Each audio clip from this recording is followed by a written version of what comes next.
This morning on BRN Sunday, what could be on the retirement agenda in 2025? And here to help break it all down is Jennifer Flitton, Head of Government Affairs for Invesco. Jen, welcome back to the program. So great to see you. Thanks for joining us this morning. Thanks so much for having me. And we talked to you before the election. A lot has transpired since then. I want to get your reaction, and then I want to talk about maybe priorities for the new administration, the Congress, and the Senate. So first, your reaction. Yeah, so we had a pretty definitive mandate that came out of this election with a unified government going into 2025, which means that the House is majority Republican, the Senate is majority Republican, and there's a new Republican administration. And so you're going to see in the first 100 days, the first 6 months, a real aggressive agenda on the top priority issues that Donald Trump ran on. And he's going to have pretty strong support, being that he has a unified government in Congress. So he's going to drive through on trade issues, on immigration issues, on tax issues, because we have a big sort of a tax expiration at the end of 2025. But those are going to be the main themes, as well as energy. Energy is going to be a major theme as well. So Jen, where does, we talked to you and we're trying to look at things through the lens maybe of retirement. Does retirement fit into somewhere in those priorities as a subset, for example, of taxation or other areas? Do the things that the industry needs, and we've talked with you about collective investment trusts, some of the other things, does that fit in anywhere here in at least the first 100 days? Yeah, so we're still waiting on some guidance, right, from the IRS, from DOL on the Secure 2.0. That's going to continue going into the end of this year, potentially some guidance, but certainly within the first part of next year. You're going to have the committees of jurisdiction still very focused on these issues, right? You can walk and chew gum at the same time in Washington, and you're going to have the Health Committee, the Senate Health Committee, with Chairman Cassidy at the helm, very much still driving some of the issues around retirement and Social Security solvency, right? Because this is a passion of his as well. And then you're going to have the Education and Workforce Committee with likely a new chairwoman or man at the top of that committee, who are also going to continue to have these conversations around retirement. Now, the House Ways and Means and Finance Committees, which are the other committees of jurisdiction, they're going to be very focused on tax next year, almost exclusively focused on tax. And sometimes retirement comes into the discussion as a pay for, right? And so we're very much focused and advocating on keeping, the tax incentives around our current retirement system intact, and being very aware of possible Rothification movements. Yeah, and when you say Rothification, I think that means, I want to confirm, making it taxable in the current year, and therefore it would be grow tax-free over time. Is that correct? Yeah, that's right. There's been obviously a significant move and a favorability towards Roth products in 401ks and IRAs, of course, but 401ks, and we've seen this in the catch-up contribution language in the Secure 2.0, which was also a pay for, which was delayed, and it comes into effect very soon. And so that's going to continue to play a role, and we're going to see how that's implemented by the IRS soon in their guidance. And then I think Congress will be watching how that's implemented to see if they can move forward even further on some of that IRA, Roth sort of product in 401k. And Jen, I mean, one of the first things I think that needs to happen, again, I'm not the expert, but we've got some new cabinet level positions, or the cabinet members need to be put in place. New Treasury, new Department of Labor, SEC. Does that frame or shape retirement and or the capital markets? Well, the Department of Labor secretary is Chavez DeRemer, and she is right now sort of controversial because of her stance on labor issues. I think she's going to be very labor focused. I'm more focused on the EBSA that's sort of that undersecretary, but she also sat on the Education and Workforce Committee. I mean, she has interest in retirement issues. She has some background and some policy knowledge of it. But I think there's so much focus right now on the labor side of things that we haven't really sussed out where she is necessarily and her interest level on our issues.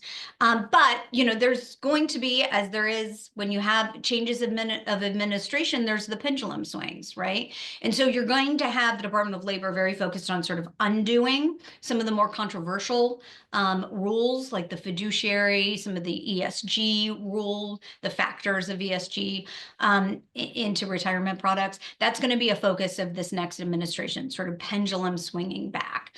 As far as Treasury, there are so many issues obviously in front of Treasury. There's also a new IRS commissioner that's been nominated, who is a current member of Congress or a former member of Congress. But there's going to be a lot of movement, right? He wants to undo a lot of what has been.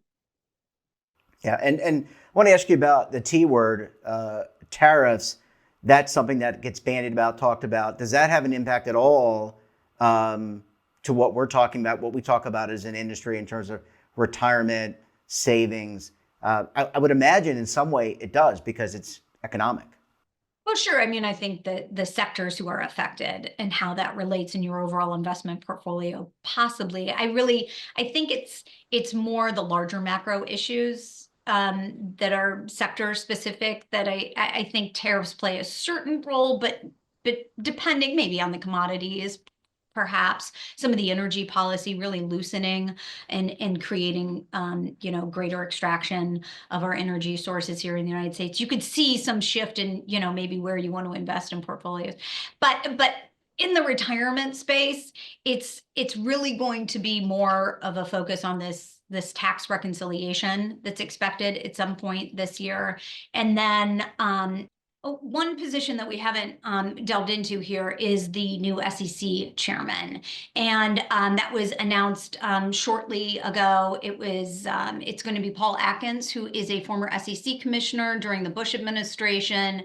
He is also very keyed into a lot of different industries here in Washington, and especially the crypto industry, right? So he's a consultant to the Digital Chamber. He is co-chair of the Token Alliance. He is very knowledgeable, very much a big supporter of the crypto industry. So you're going to see a complete 180 at the SEC as it relates to crypto. But he also has a deep knowledge of all areas of capital markets and securities law.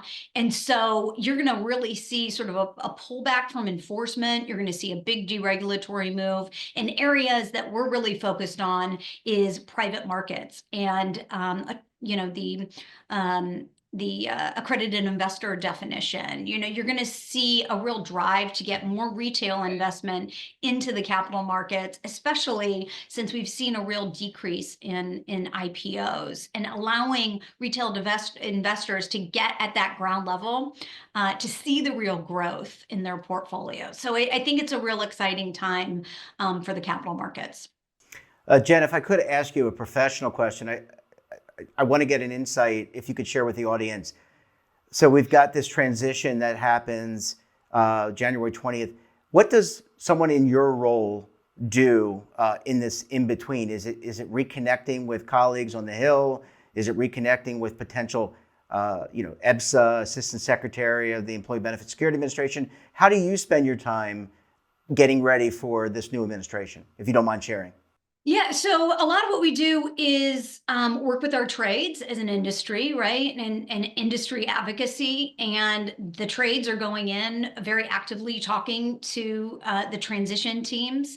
But until you really have some of these undersecretaries and the deputy level folks, you're not really looking at, you're more looking to organize yourself right now and thinking about as an industry and looking out for our clients, what do we want? What do we want to see happening? Where are the opportunities and where are the risks? Where do we need to be on offense and where do we need to be on defense? But a lot of what we do generally day to day is connecting with staff on the Hill, right? And there's going to be a lot of new staff on the Hill. There's going to be a lot of new members and new senators. And they're going to be reorganizing and adding new members to the committees of jurisdiction where we really care about. In fact, next week is a very important meeting of the steering committee in the House where they'll decide who will be the next chairman of the Financial Services Committee. We already know Senator Tim Scott will be the chairman of the Banking Committee.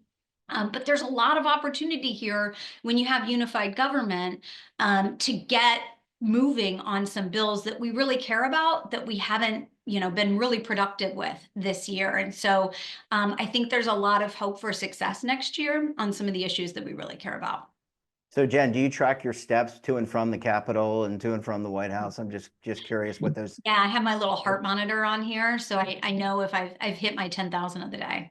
There, I bet you get that in the first hour. Jen, we're going to have to leave it there. Great analysis as always. And look, we look forward to having you back on the program again very soon. Thanks so much. And don't forget to subscribe to our daily newsletter, The Morning Pulse, for all the news in one place. Details, of course, at our website. And we're back again tomorrow for another edition of BRN. Until then, I'm Jeff Snyder. Stay safe, keep on saving. Don't forget, roll with the changes.